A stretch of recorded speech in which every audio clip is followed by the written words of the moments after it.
On travaille un peu comme les peintres travaillent leur palette de couleurs. On commence par faire une esquisse, on vient retoucher, puis on commence à y ajouter de la couleur. Je m'appelle William Rodriguez, j'ai 42 ans, je suis pilote expérience à la direction du design pour la marque Renault. Concevoir une expérience utilisateur, c'est concevoir un équilibre, une harmonie, une adéquation entre les 5 sens. Il y a différents messages qu'envoie le son. Il y a des messages de type informatif et d'autres qui sont là pour alerter. Il vient se superposer à un pictogramme graphique qui vient du coup donner sa signification.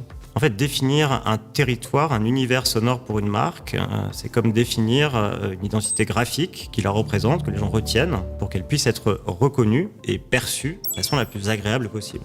Il y a des sons réglementaires de type clignotant, alerte de ceinture oubliée par exemple, mais aussi tous les sons d'aide à la conduite, ce qu'on appelle les ADAS, et aussi plutôt des sons dits multimédia, c'est-à-dire qui reflètent toutes les actions que le client va effectuer sur son écran central. Pour élaborer les nouveaux sons, on a travaillé avec une agence spécialisée dans le design sonore. On enregistre des sons naturels, c'est ce qu'on a fait dans notre dernière stratégie pour Renault. On a utilisé des matières comme le bois, l'eau, des graines qu'on a bruitées comme ça devant des micros et qui nous ont servi de matière qu'on a ensuite transformée en des fonctions sonores. On intègre assez tôt nos utilisateurs dans les tests de ressenti, de perception sonore à partir du design des sons qu'on leur propose.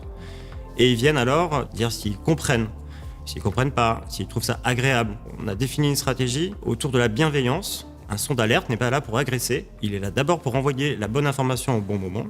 On vient à peine d'achever la refonte de ces nouveaux sons, donc vous pourrez entendre le fruit de notre travail à partir de l'année prochaine sur les nouveaux véhicules de la gamme Renault.